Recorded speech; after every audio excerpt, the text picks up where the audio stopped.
If you are online, please do make sure that you, could you start recording? You got it, perfect. Please make sure that, and you need to show you were here. Please make sure that your name gives me enough information to know who you are. Like if you're taking this for class. And then for those of you here, Chris has already signed in, but if you wouldn't mind, this would be great for you to sign in. Next week, we have Helen Byrne, who is a mathematics instructor, going to be talking about a very similar thing, about polling. So it's about statistics and polling and how well we know that. And I think given that we're sort of heading into a presidential election and that sort of thing, it should be really interesting. Let us understand both the strengths and weaknesses of polls. But today, I'm really happy to welcome Jesse Chiem, who is the Director of Infrastructure and Systems Administration here at Highline, part of Information Technology Services or ITS department. His background is not only traditional hands-on IT from work experience, but also a big mix of psychology, neuroscience, and computer science. And he's also, as you will find out, a big fan of American football. So he's been fascinated by how much quantitative data has recently taken over many areas of his sport. Today, he's going to share some insights about this and more. So I do want to request that you hold off questions until the end of the presentation, and I will let you go ahead. All right, thank you, everyone. Let me first share my screen for the people on Zoom. I'm assuming the people here in the room can see this all right for all four of you. Do you just do that? Should I make it brighter or no? Okay. Yeah. Shut the light off right above it. Oh yeah, sure. Yeah. There we go. Okay. And I'm gonna, by the way, Eric, kind of take a look at the participants too to make sure if there's any questions too, and that'll answer at the end. So if there's something. Yeah. I hope everyone on Zoom, by the way, can hear me well. We were just testing out the mic, so hopefully that's coming in, and everyone here in the room can hear me well. So as Eric gave me that introduction, thank you. So I am the director of the Infrastructure and Systems Administration team here at Highline ITS, and what I was hoping to do was talk a little bit and give, I want to say like a visual lit review, a very gentle visual essay about how quantitative data and statistics has really taken over football in recent years to the point where we're obsessed with numbers, just like how we are obsessed with the sport itself, the physical demanding part of the sport. As Eric mentioned, I do want to leave all questions at the end. We will probably end at around 3 o'clock because I got a meeting at 3. But otherwise, well, I'll try to answer all the questions at the very end. Okay. Yeah, so as I mentioned, we are really obsessed with football. With the Super Bowl being this Sunday, I think year after year, you're going to get at least 100 million viewers pretty regularly for the Super Bowl. So they take this as an event. And like I said, recently, it's taken over to the point where with American football, we're not just looking at breaking records anymore or who has more points or when they score points. We're looking at the analysis of it now. So part of the talk is not necessarily go too deep into the algorithm of each machine learning classifier that is out there or too much of the mathematics. Because number one, like we don't have time for that. It's 1 hour is not enough to make you a data scientist. And if you think that, oh, I'm sorry, yeah. For those who thought it was. If you do think it took 1 hour, then you probably don't know how data science works then, unfortunately. And I will assume you have some general knowledge of American football and the rules. I think what I would try to do, especially given the time that we have, probably describe some of the statistics from football and some of the rules as we go along here. But this is meant to be a mix of things. So it's not supposed to be just data science. I'm gonna, look at this from different vantage points, such as psychology and even some physiology, which I'll get to in just a bit. Okay, I'm gonna move past this GIF so we don't run that over and over again. And the applied data science of the sport, and not just this sport, but baseball, we have such a storied history of the analytics behind that. I think most of you are probably familiar with Moneyball, the book that turned into the movie a while ago. And even in basketball, it's become pretty prevalent too, the analytics of playmaking there too. So it's become ubiquitous to the point where even in NFL broadcast, we're kind of exposed to that. We're kind of fed the fact that we have a lot of analytics thrown at us. Let me click on this really quickly so you can see a little bigger.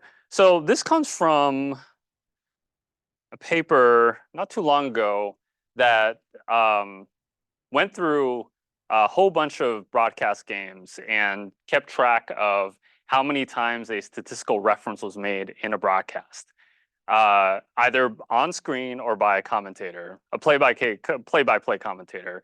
So between 1972 and 78, it was 214 according to the number of games that they analyzed. They didn't have the numbers on that. But then if you jump all the way to 2013 to 2016, during that period, there was 725.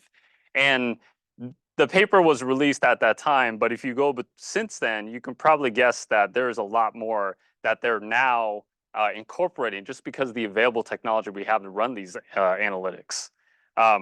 Much so that it's even become so common where I don't know if everyone can point their attention to the bottom right corner, but ESPN's the Monday Night Football broadcast now includes a little analytic ticker that determines from their supposed analytics. They don't go into detail because it's probably proprietary, but they'll show you based on their predictive algorithm whether a team should go for it on fourth down.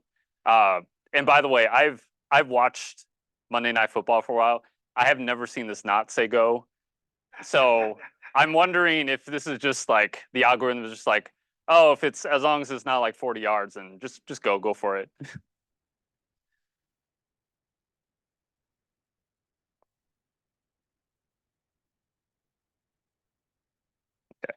So let's talk about a little bit of just the early study, just a little history lesson, not too big of a history lesson. Let me click through here. So we first found out in the 70s that when we had a study that showed the distribution of scores from a bunch of college football games, they found that it followed a negative binomial distribution, which just basically means that it's a probability distribution that skews with a long right tail. Now that may seem like an insignificant finding, but I think it was an early piece of information that could lead one to think that, hey, maybe there's a way we can predict games. Maybe there's a way we can kind of predict how an outcome might come in a match. And jumping ahead to 1977, they, in a study, created a linear model for college football and high school teams in Ohio that represented an applied linear model. This, again, not that significant back in the day, but if some of you are familiar with the college football rankings, like the Associated Press and the college football playoff rankings, this kind of served as a backbone for not just the committee, so to speak, to vote on who will be the team that's ranked number one for the week, but also using their computerized approach to assess it. And then jumping ahead to 1985, one way or another, we were supposed to have this kind of study where we were trying to predict the success of field goal place kickers using, here in this case, what's called a maximum likelihood estimation model. To give you a basic idea, this is just trying to find parameter values that make the observed data most likely. So it picks the ones that maximize the likelihood function. Again, not going to go over too much in the math, but that in itself quantifies the probability of all the observed data given the parameters. So in this study in 1985, the observed data was the place kickers that they assessed in the NFL at the time during I think the 1983 season, I believe. And then this paper that I found, to my knowledge, was one of the first published analyses in football stats using artificial neural networks. So neural networks, you might have heard of this before. They're just basically computing systems that are inspired by our biological neural networks and the networks that constitute our own brains, animal brains too. So the idea is that you have interconnected nodes, which are called the neurons, that process and transmit information. So when we're creating this as a algorithm, it's going to allow us to learn from data and to perform tasks like pattern recognition, classifying data, and predicting. That last part is important then for this study, which is trying to predict match outcomes. So during this study, they tried to use different features using stats from all 14 games of week 16 of the 1994 regular season. And they used yards gained, rushing yards gained, turnover margin, time of possession. And using that, they were able to predict 11 out of the 14 games for week 16. Not too bad. And they found that front forward propagation was the best method for it. So now let's talk about a little bit more recent examples of football data science. This is where we're going to jump into a lot of the algorithms, which again, I don't want to get too much into, but I'll describe it very briefly. One of the first ones that I believe was one of the few that used random forest was the study in 2014 that tried to estimate win probability from play by play. So not just at the start of the game, but during the duration of the game, how do you estimate the NFL probability? So to put it in comparison, if you go to ESPN.com and you go to a game that's live, you go to Gamecast, and you'll see at the bottom, if you've seen it before, you'll see ESPN show like a little graph that shows the win probability during the game. And that's kind of what they're trying to go for here with random forest. Random forest is a machine learning method that tries to construct a lot of different decision trees, and it tries to output the class, so to speak, as the input is given as it goes along. In this case, the class is just going to be the output, and it's going to correct as more input is given and more of the tree is populated. What they found here, what they took 12 seasons worth of regular season games from 2001 to 2012. They found that their estimates really perform better at the beginning of the games rather than in the middle. We'll talk about that in just a bit when I talk about the caveats, but that's one study I found was pretty recent. And then jumping ahead to college football research. So what they found here was a few things, not just from the college football itself, but even recruiting. So just outside of the game. When you use Bayes theory to estimate win probability, this turns out to be not such a bad idea. And I'll tell you a little bit about Bayes theory once we get into talking about this study that tried to evaluate 9 different classifiers to see which one is best for predicting game outcomes. But this recent study in 2022 attempted to use that. But then the bottom 2 bullet points you see are each from the same study. And what they did was they tried to evaluate how effective a high school recruit is going to be for a college football team. So the way that recruiting works in college football is you have a rating system from high school players that are 1 to 5. So if you're a really rigorous college football team, you want to get the 5-star recruit rather than the 4 or 3-star. In fact, so much that when they used ordinary least squares, they found that actually a single 5-star recruit actually increases a team's win total by 0.306 in a given season, which is, when you think about it, that's actually quite a lot if you can add up how many recruits that you get. So if you got a big powerhouse program that has multiple 5-star recruits, those wins can add up. And this is using the recruiting data of all the football bowl subdivision teams. So every one of them. And for ordinary least squares, what I'll explain to you is that's just a method for trying to estimate unknown parameters in the linear regression model. So it tries to minimize, hence the word least, the sum of the square differences between some of the observed dependent variables and those predicted by the linear function that it's using. So when you think of it this way, if you try to get a scatter plot of all the data points, it's trying to find the best line that's going to cross through all the data points in the scatter plot, just to put it plainly. And in the same study, whether this is controversial or not, they found that a 5-star recruit actually can generate approximately $150K to a college football program. because when you have a more successful team, that increases the likelihood of appearing in lucrative bowl games at the end of the college football season. And those bowl games are usually sponsored by companies. And when you are competing and participating in those bowl games, you actually get a cut of the revenue. So it actually benefits the university or school to be able to compete well during the regular season. Okay.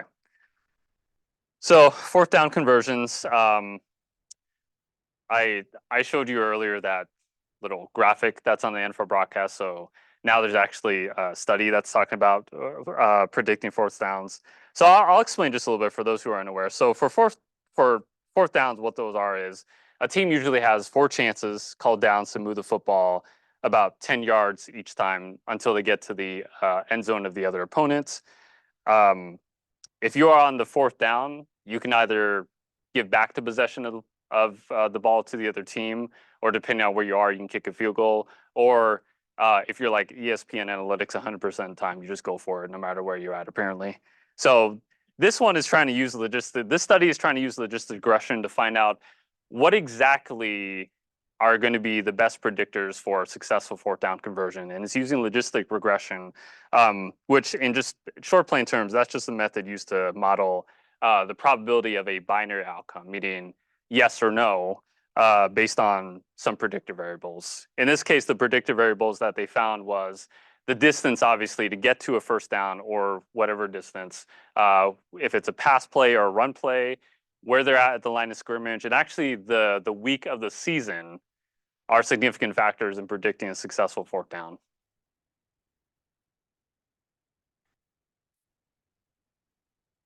Yes. Although I wonder if some of that is because, well, I read through the pair. I wonder if they kind of hint that if you're a really desperate team that late in the regular season, or if you're just, hey, we're gonna get a high draft pick anyway, we'll just go for it.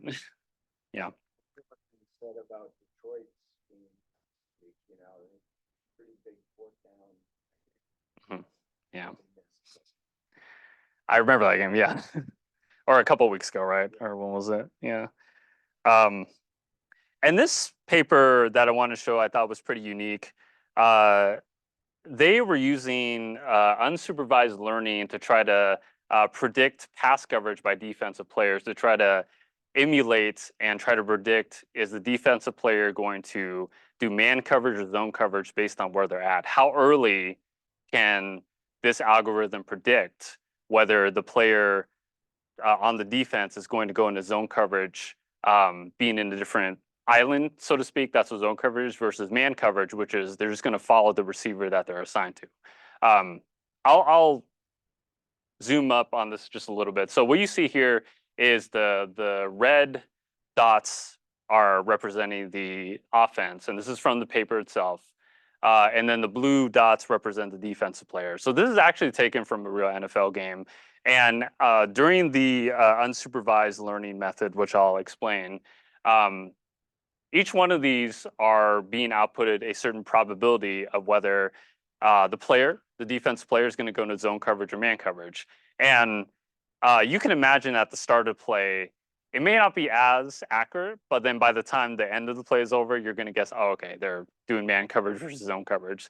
So the idea behind this algorithm is to break, well, how early can we predict that this is going to be man versus zone? There's a lot of different variables involved for sure, because you never know exactly how the defense player is going to move. But the cool thing here is we gave the algorithm basically no labels to tell that algorithm whether they're right or wrong. We allowed it to just cluster in of itself in different groups. So that's actually what unsupervised learning actually is you're training an algorithm, you're not giving them a right or wrong answer. You're just telling them, if I give you this training data, I'm going to have you recommend to me how they should be grouped or clustered. So movie recommendations on streaming services, those are some forms of unsupervised learning where after you watch a movie or something, it's going to recommend others that you don't necessarily tell Netflix or Hulu or whatever that, hey, that's not the one I wanted, but they just clustered for you. So that's what unsupervised learning is. It's not always the best. This paper here wasn't always the best at predicting it, but one other thing I'll note is they were using a a specific function in a Python library called scikit-learn. So for the students here who are trying to get into machine learning, I recommend that. It's a open source machine learning library that includes many different built-in algorithms, such as support vector machines, the k-means clustering that they attempt to use in this paper, and it's free.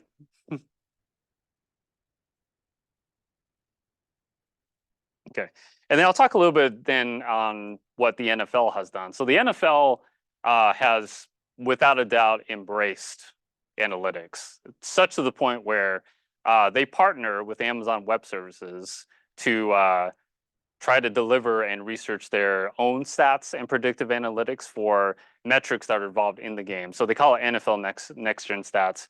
You might have heard of this already for those who've watched NFL games, and there are commercials about it and all over, and they always advertise powered by AWS, and this is kind of what's part of it. So recently they put a new analytic approach to the passer rating using what's called splice bin Pareto distribution. It's just based on, it's a distribution model that's based on the real world phenomena of the 80-20 rule. So 80% of the effects come from 20% of the causes. So meaning it has a heavy tail when you distribute it. And this apparently is realistic for the passing score when they're trying to deploy this metric over to how well a quarterback will throw, and it's supposed to be more accurate than the traditional passer rating that we've been known to look at for a while. Some of you may not have known this before, but this is actually sponsored by the NFL. Every year they have something called the Big Data Bowl, where it's a contest that's it's open for people to try to devise some sort of tool or pipeline or algorithm that's based on a theme specific to that year. I don't know how long it's been out there, but my understanding is they also partner with Amazon Web Services for this as well. I think that's still the case, but it's really, again, driven the kind of craze for sports fans and those who don't even follow football to get into this analytics based on all these different kind of marketable events, and that's how it's become very ubiquitous. Okay, so that was all cool, but now we can talk about the analytics. Oh, the chat is fun. Okay. Okay.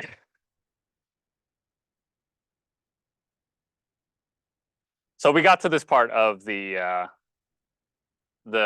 seminar where I have to talk about, well, my title says numbers might lie, and some of them do. And now I'm here to talk about kind of like thinking outside, where when does it actually matter? I talked about how we had papers using all kinds of different classifiers to predict some outcome or some specific part of the sport. So I want to talk about at least some of the pitfalls and some of the downsides to what happens when we try to trust it too much, or some of the misunderstandings that we may have about relying too much on football analytics. Jump ahead here. So I'll start with talking about the NFL draft. For those who don't know, this is every year NFL teams have the ability to pick eligible college football players to join their teams. So they each take turns based on a specific draft order that's determined prior to the event. And that can come from the form of like getting trades, or depending how bad you are the previous season, or if you're the Carolina Panthers, you gave up that pick. So there's a lot of preparation involved for each team. That includes scouting. That includes trying to figure out what are the team needs. Just because the subjective best player is available, does that necessarily mean that you want to pick that player? And kind of reviewing college football performance, because these are all college football players. One particular note that I want to talk about is the draft combine. What that is this happens again before the draft, before the event. So every year, and I think now it exclusively takes part in Indianapolis, Indiana, where invited college football players try to showcase their abilities through physical tests and drills to scouting groups on site. one popular one is the 40-yard dash. So depending how fast you can run in 40 yards, it will be apparently a good assessor for how quick you can be and how your physical acumen will be in the NFL. So it's only one of the ways that I think scouts would try to predict how well you can be in the NFL, but it's just the combine, right? They're just physical tests. It doesn't tell the whole story. And sometimes we fall into that trap of thinking that, oh, just because someone performs well in the draft combine, that they're going to be this big superstar. All right, one second. So there's a study in 2010 that actually tried to take the combine results and try to predict how the player will be successful for the next 3 years. So combine results on 306 players and their subsequent 3-year football career, there wasn't any correlation between some of the physical tests and the 3-year span. And when I say 3-year span, I'm not talking about 3 regular seasons, because some of these football players, we forget, they don't turn out to play as long as 3 seasons. So it's just the 3-year span that they're evaluating. However, there was an exception here in that better sprint test performance. So there was a 10-yard, 20-yard, and 40-yard dash that actually was significantly correlated with NFL running back success, meaning that the NFL running back that had a really good combine test in those sprint tests had better yards per game, yards per carry, and actually played more games, period. And then in the same study, when they tried to look at the results as it pertains to the draft order of how they were picked, there was no correlation. So even if you did really well in the combine, there was no correlation. You just was assessed based on if the team needed you or not. So we're not really good at picking quarterbacks either, that being said. Some of you might know who that person is, but okay. I'll give one example. There's a lot of examples of algorithms and predictors that don't really accurately portray or predict well the future of the quarterback, but one in particular that I wanted to show was one by this growth investing firm called Reality Shares. So back in 2017, they tried to take a step outside of the stock market world and try to predict which of the current quarterbacks back in 2017 would have the best long-term success for their franchise, meaning the team that drafted them. When I read through this, they actually don't go over much about what they included in the algorithm, whether it was unsupervised, supervised, if they incorporated different classifiers together. They're pretty tight-lipped about it, and if you look at the results, you can see why. But the results from QBCon, back in 2017. And before I show that, sorry, one other thing is some of the stats that they included in their model included at the time what their passer rating was, their completion percentage, career touchdown per game ratio. That's what was used as part of their algorithm to predict the quarterback of the future. So this was, again, back in 2017, September 2017. Okay, so their results were these.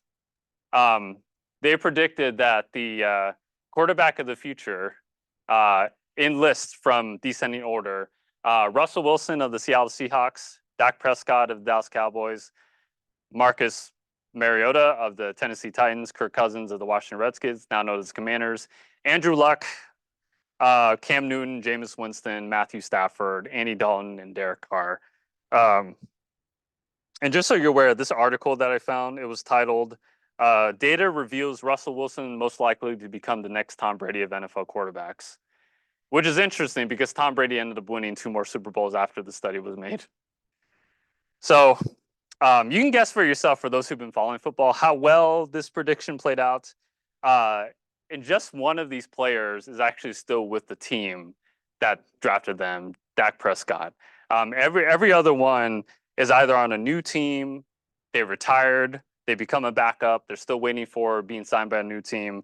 And one of them in particular, who I won't name, instead is spending their time on podcasts criticizing quarterbacks who are actually still playing and enjoying playoff success. But I won't name that person.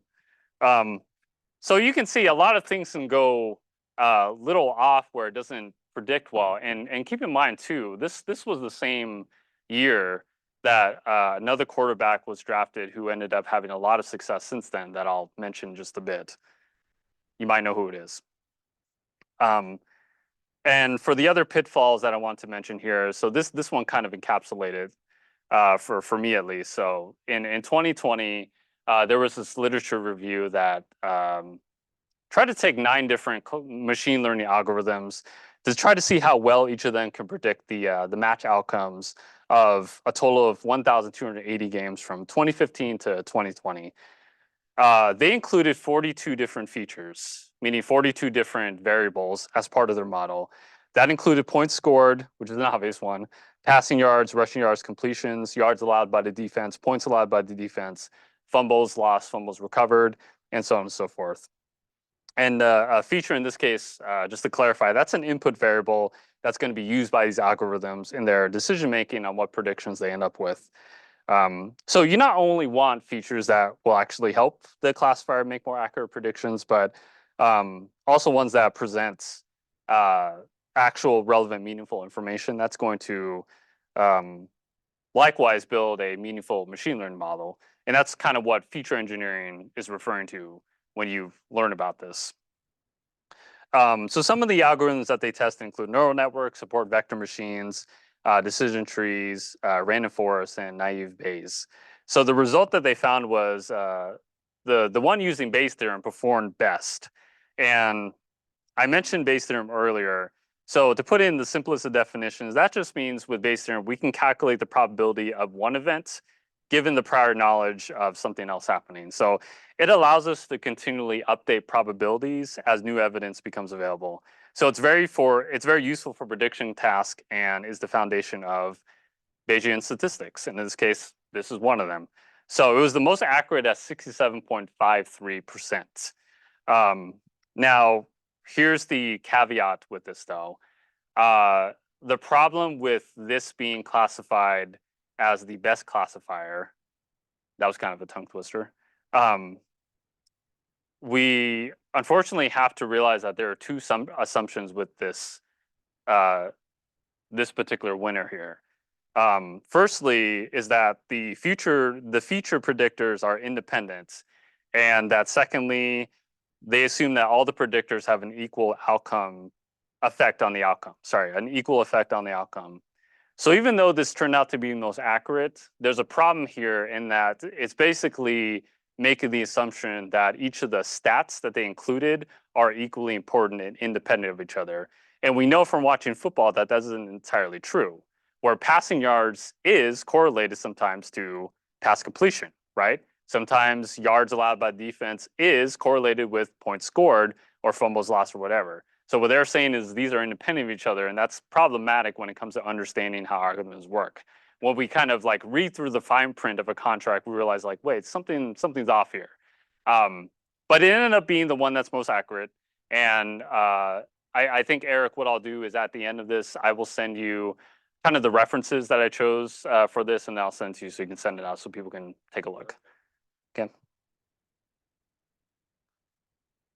And yeah, I just mentioned what the drawback is here. Yeah. Excuse me, let me jump ahead. So now it's time to talk about the more of the psychology part too. Spurious correlations. So we love storytelling with numbers. We as humans tend to lean towards any quantitative data to increase our persuasion. In fact, this seminar is me doing that, where I'm trying to present the same thing, but also trying to look outwards from a different perspective, so to speak. But if we're too reliant on analytics, especially if you're a sports fan trying to convince someone why your favorite player is better than anyone else, we sometimes fall into the trap of what we call here as a spurious correlation. So to give you a very bare textbook definition, that just means when two things appear to be correlated with each other, but it's just a coincidence and there's no causal connection between them. It's a false correlation. I think in all of sports, including as fans, journalists, media personalities on ESPN or FS1 or whatever, They fall into this trap all the time where they pull up a stat and say, "Oh, this player's bad, he's washed," or she didn't make this many wins, so she's not going to be a Hall of Famer. You see that all the time. What I love is finding internet pieces where they kind of make fun of the sports correlation. So this one I just found was examining the lunar analysis for the Chiefs, and if the moon is in a waxing crescent pattern, that means the Chiefs have been 19-1 in the past 5 years. And the day of the Super Bowl this Sunday is going to be a waxing crescent moon, which in this tweet says it's by far their best moon phase. So given this logic, we need to make sure the moon is in a waxing crescent if you're a Chiefs fan. That's basically the logic. So obviously we know like this is ridiculous. We know that this is not true. Okay. So I'll go over some of the examples in sports about Spurs correlations. And the first one I'll talk about is the Super Bowl indicator. Some of you may have heard of this before if you followed football for a while. If you haven't ever heard it before, it's funny given how ridiculous it is. But so this is a theory made by the New York Times sports writer. His name was Leonard Kopet. He argued that if the stock market declines in the upcoming year of the Super Bowl, it's because an AFC team won the Super Bowl that year. So if the stock market rises, it's because a NFC or National Football Conference team won the Super Bowl that year. And I forgot to mention, sorry, AFC stands for American Football Conference. So the NFL is divided into two conferences, AFC and NFC. So in fairness, when Leonard Kopet first theorized the Super Bowl indicator in 1978, he wasn't wrong up until a certain point. And then after that hasn't been particularly accurate at all. In fact, in the last 10 years, this indicator has only been right 3 times. So I would imagine if you ran like a t-test, by random chance alone, this is not as significant as you might think. So this is a Spurs correlation for a very obvious reason that the team that wins the Super Bowl should have no causal connection to whether the stock market is headed for an upswing or a downturn. Exactly. Maybe I'm completely wrong. Yeah, maybe I don't know. Okay, and then the second Spurs correlation that I followed as a kid actually is called the Madden curse. The Madden curse, yes.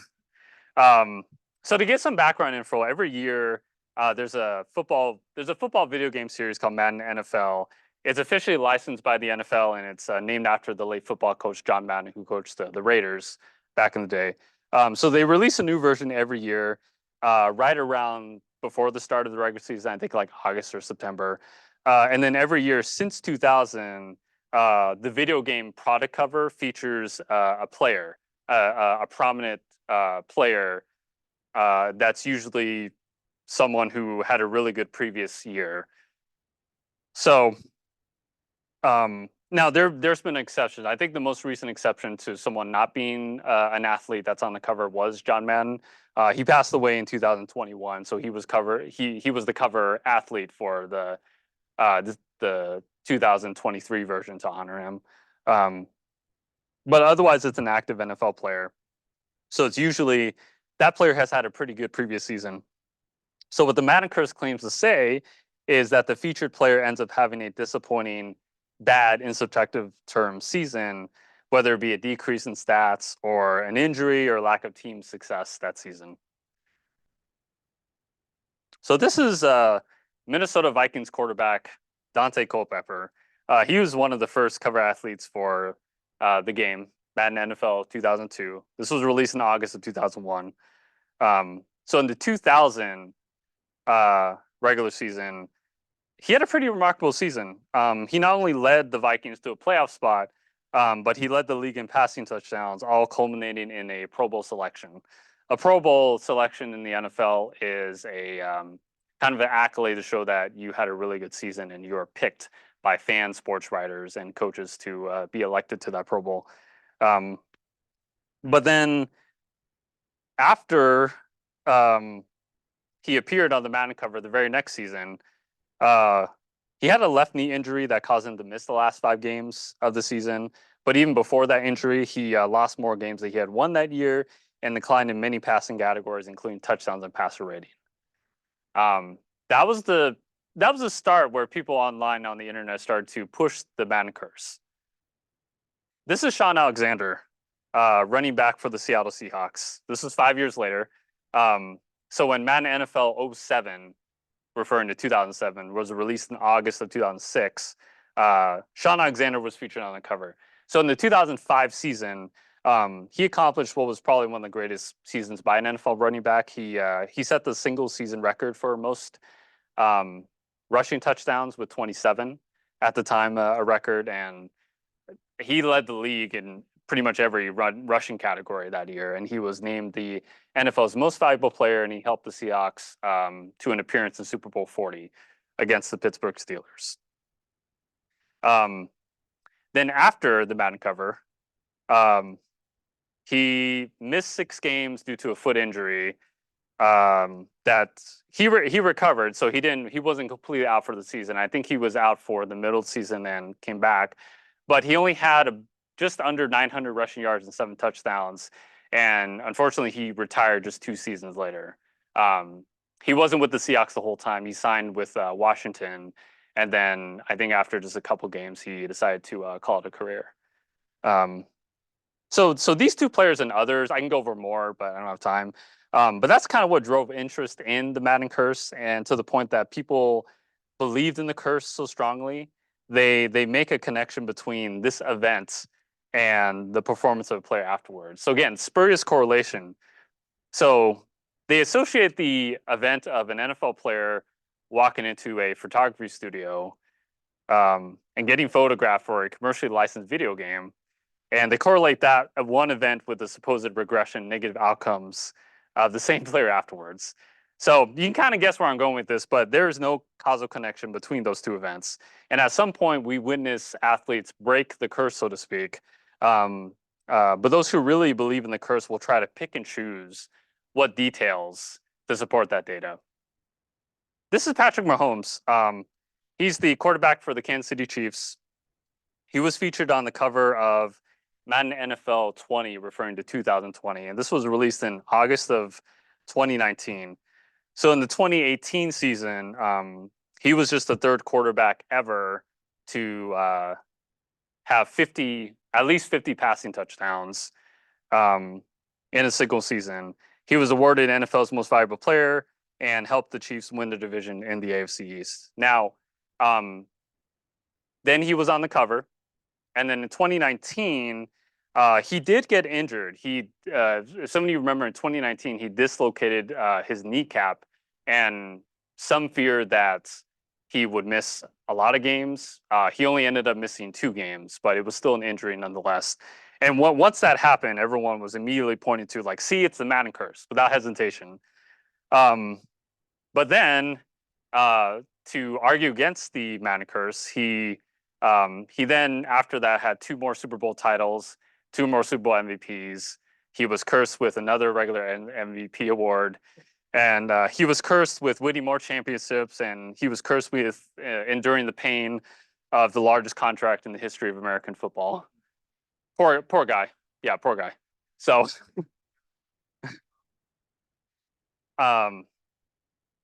so was that appearance State Farm commercials? So typically players who are selected to be on the Madden NFL cover are the ones who've had a statistically above average season, performances that are outliers. So the ones that I mentioned about Sean Alexander in 2005, Patrick Mahomes in 2018, they're both outliers compared to how a running back or quarterback would typically perform in a season, respectively. So for those who are familiar with what's called regression to the mean, that's a tendency for these outlier data points to be followed by other data points that are closer to the mean or average. So that, I think, is a good explanation for how that's at play. But again, we want to mention, like, the spurious correlation should definitely not be the explanation for why these players are having these outcomes after appearing on a video game cover. Okay. But why do we make these spurious correlations to begin with? everyone, whether it's athletes, coaches, general managers, or fans, we kind of fall into the trap of thinking that just because we think two things are correlated, that automatically means one causes the other. But this is what sports fandom is about, right? I think we love overreacting to getting any kind of information we see. If we witness a winning streak, witness a losing streak, if your star quarterback gets traded for 2 first-round picks, if a team collapses in the fourth quarter in an important game, despite all of those things in reality are singular events, we love drawing conclusions and predicting the future just from that. And yeah, this is not necessarily our fault. Humans, we love creating stories wherever the connections of information may suddenly fit in our minds. That's just in our nature, and we've had strong evidence of this tendency for a long time. This is, work with me here, but this is kind of the psychology part. So in 1944, there were 2 psychologists. One of them was named Fritz Heider, and the other was named Marianne Simmel. They created this animated film showing geometric shapes move in various ways. And then after they showed the film, this really short film, to the participants in the study, they asked the participants to describe what they saw in the film. And a lot of the responses were that they suddenly anthropomorphized the shapes and described them with human attributes and emotions. They turn these little shapes into characters in a story that they describe themselves, even though what you're seeing are just shapes moving in motion. Kind of like how we see information and we create stories out of them too. So the findings demonstrate that, you know, people's tendency to attribute human behavior is documented. I mean, our intent to moving objects to and revealing, that's just automatically we associate stories with them. If you read the original, like 1944 paper, by the way, it is hilarious what one participant said. And I think we have time. I'll you know what, I'll say it. It's my seminar, so I'll probably spend time on this. So this one participant said in this story, a man has planned to meet a girl, and then a girl comes along with another man. The first man tells the second to go. The second tells the first, and he shakes his head. The two then have a fight, and the girl starts to go into the room to get out of the way and hesitates and finally goes in. She apparently does not want to be with the first man. The first man follows her into the room after having the fight, which is kind of later on here. She tries to get to the corner across from the door, but just as man number 2 is trying to open it, he evidently is weak from his efforts to open the door. The girl gets out of the room in a sudden dash. The two chase around outside the room together, followed by man number 1. They finally elude the first man, but he's so blinded by rage and frustration that he cannot open it, and then he breaks through the wall, and one after another. That was a story that a participant made for here. All right. Yeah.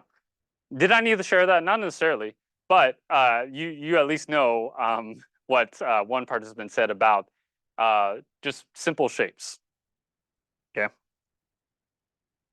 So football analytics can never truly predict any X amount of game outcomes or predict every detail of a player's career with 100% accuracy.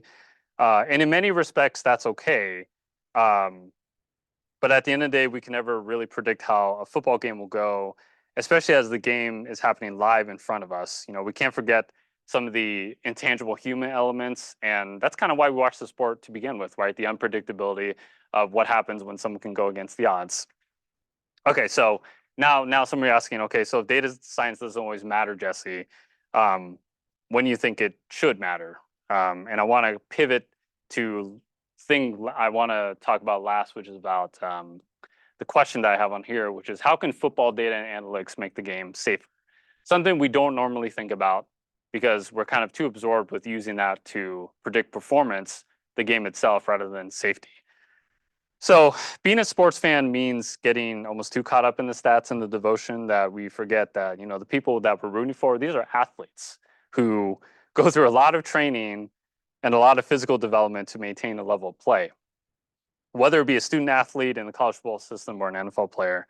So one inevitable part of the sport are injuries, and those who follow American football know some of them range from maybe it's a bad sprain, it's a dislocation, and there are ones that are more rare and devastating that it kind of pulls you back and gives you some perspective as being a fan.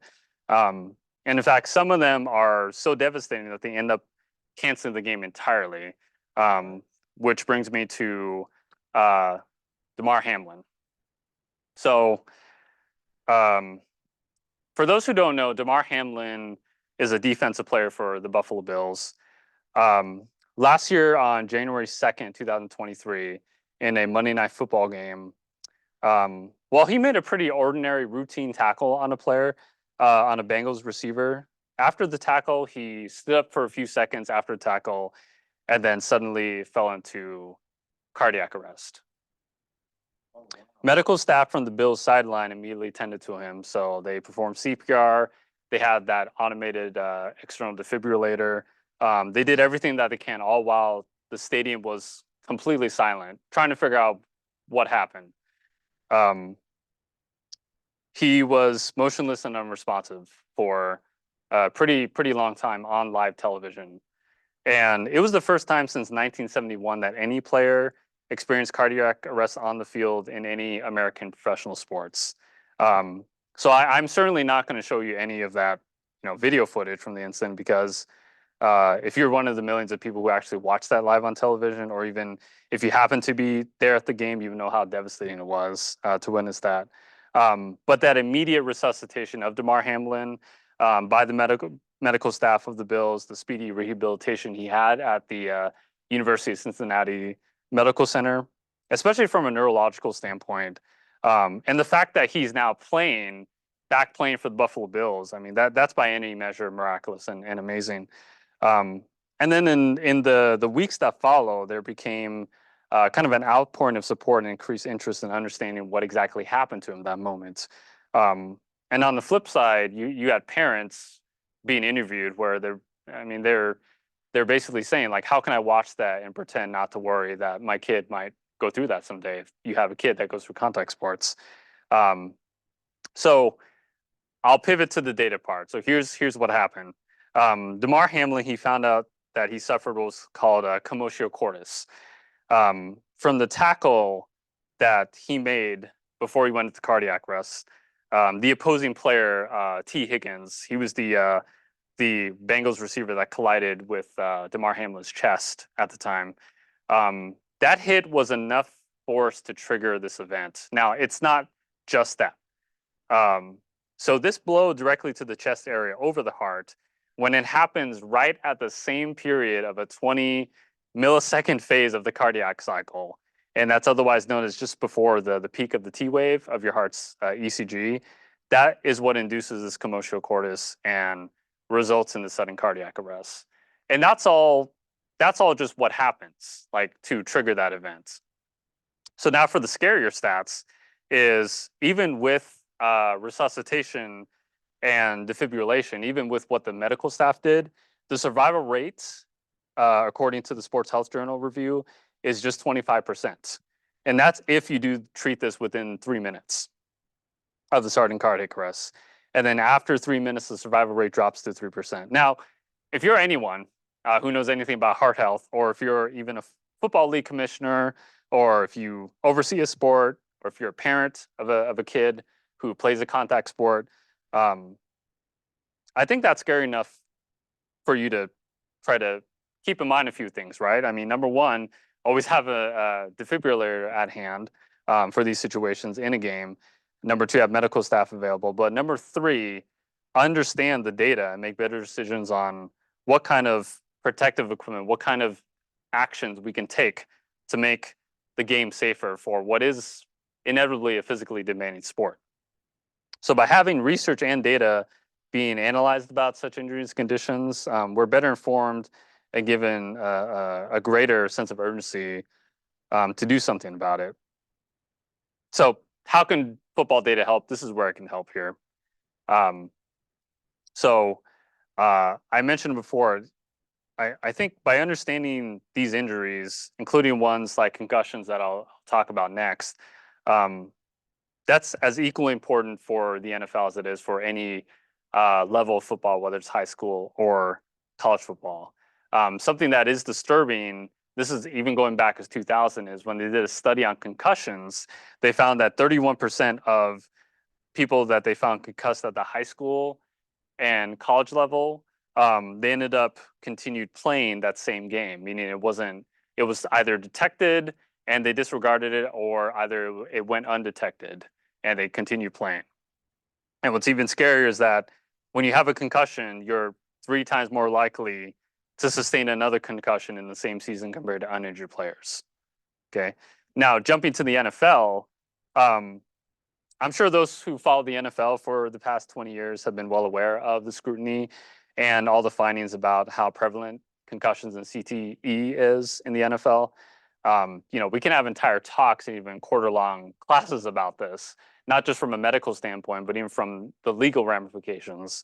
But that also means it's not a good thing. So this recent data here, we see now that time and time again, the world has new findings and new data on how well or not well this league has been able to mitigate concussions. So in 2022 alone, we've had 149 reported concussions, which is unfortunately, an 18% increase from the previous year in 2021, where there were 126. So I can go on about this, but I just like to, again, return to the main idea that I'm bringing up here, is that we can't forget about the opportunity that analytics can present to us and at least making the game safer, and at least preventing injuries not only to active players, but to also to those who are retired, where unfortunately the long-term effects can sometimes be fatal. And in the case of what happened to Damar Hamlin that night, something more fatal was prevented by what we understood about a condition, by what we understood from a medical standpoint about cardiac arrest. You don't see someone laying on the ground and not do something about it. It's simple. That's the human tendency. But it's also one thing to understand the data and try to do something about it long term. And a safer sport is admittedly trial and error. I think the NFL, to its credit, is incorporating these rule changes and attention to protocol to try to decrease these injuries as best they can. It's an ongoing effort. So as a result of Damar Hamlin's cardiac arrest, there's been actually increased scrutiny about the chest barriers that are used in contact sports, particularly the ones not just used in football, but also for the ones used in baseball for baseball catchers. And wondering if these are actually backed by some research, whether the commercially manufactured ones are backed by research, or do they give a false sense of security? So I want to talk about some of the other efforts that we're looking into here. Some of you may have seen these. These look kind of interesting at first, but these are called Guardian caps. This is one new kind of equipment being tested in NFL practice squads in the offseason. They're made of polycarbonate and have been highlighted by the sports media a few times over the last year or so. Right now, there haven't been, so I'll say it a different way. So in the early peer-reviewed studies that they found, there's not data yet to support that they provide a significant increase in protection in active play, but it is a good start. While we may end up concluding that these Guardian caps may not be the future of ensuring player safety, this at least allows us to learn from this data and move on to the next possible solution. Okay, so last thing is I want to mention another piece of equipment that we can tap into, which are biosensors, as a way to track movement and other vitals of a player. This is where it gets pretty advanced, at least compared to what we would have thought about 10 years ago or 20 years ago. Certain teams have now implemented GPS-based sensors that are placed into the helmet or somewhere around the sleeve or the shoulder to try to track a player's movement. Why this is particularly useful when it comes to player safety is when a player has an injury, and in order for the team to kind of track that player's recovery, they can use that baseline data of the player's movement to determine whether, for example, the throwing motion is still back to normal, whether other movement is comparable enough to determine if the player's rehab is sufficient enough to put him back into play.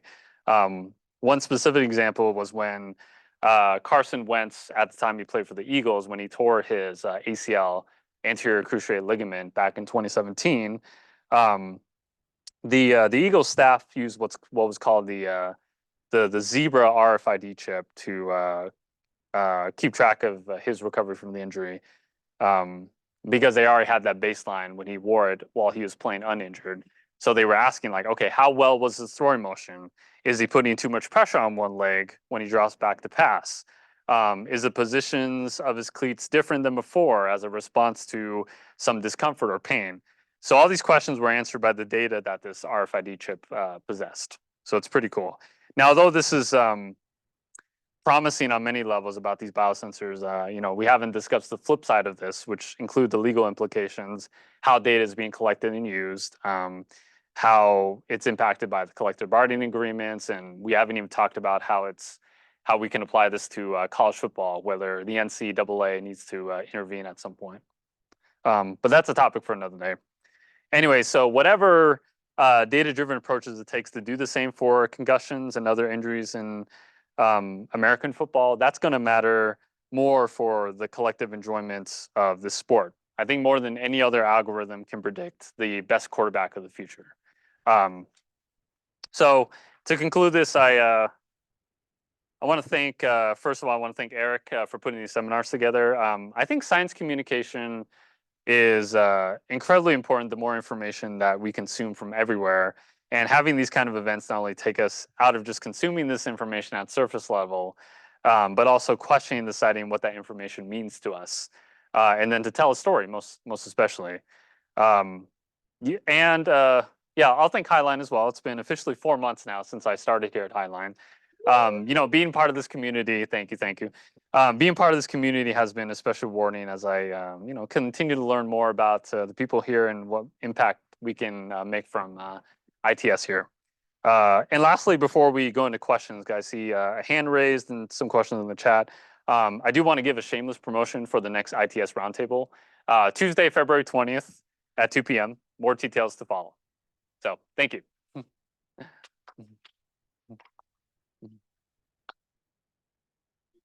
Okay, so I'll stop screen sharing. Okay. At least one hand up and Okay. questions from here, and then other folks on Zoom can either put a question in the chat, or if they want, they can unmute themselves and we'll be able to hear you here.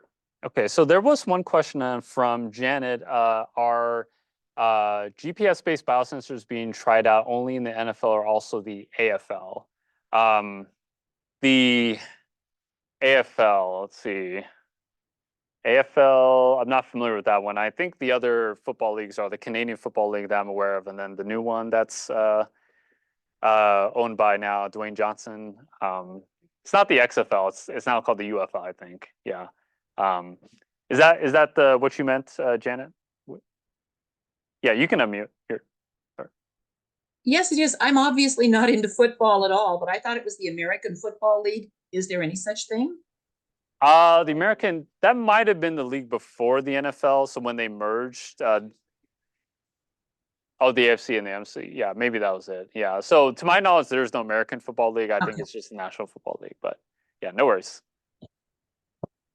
The next question is, how much does the Mariners tickets cost this year and last year? Anyone know that? I don't know. I would say it's gonna be more. Yeah. A lot. The cost of parking means it's going to be more. Yeah.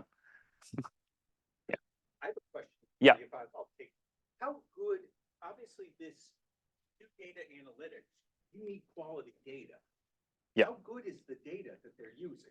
I mean, I assume older data, other than wins and losses, probably is not, I mean, not that great, but you address that at all? You know, how good is the data? When we talk about good, I think we obviously want more recent data. So a lot of the information that's being collected right now for these studies that I found are either directly from the NFL themselves, or they're being scraped online there's a website called profootballreference.com where you can scrape data from the website. And now to address like how good the data is, I think more is obviously better to get a more rigorous algorithm for it to be more robust. But at some point, it's kind of the balance where you don't want to underfit or overfit the data. There are some classifiers that I think in the paper that I mentioned where they kind of fall into that trap too. But you never want to also assume that the one source that you're getting it from is where you exactly want to have all the time if you're doing additional studies. So the Elias Sports Bureau is actually the official or company that is collecting the stats for the NFL, but also Major League Baseball and National Basketball League. They're pretty closed doors about where they open that data up to. So all the stats that you see in broadcasts coming from ESPN or CBS Sports or Fox Sports, they have an agreement specifically with the Elias Sports Bureau to pay money for that data. So I would say if we're talking about good data, they have what is the official data collected from the sport that pays them to collect the data.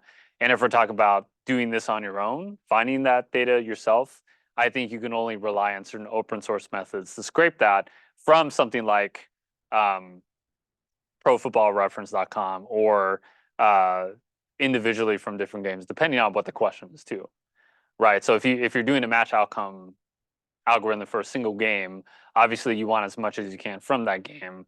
But at what point is it too much, right? At one point does the price of a hot dog in a concession stand actually a good indicator to predict the win probability of a game? You don't know. It may not be a Spurs correlation. You never know.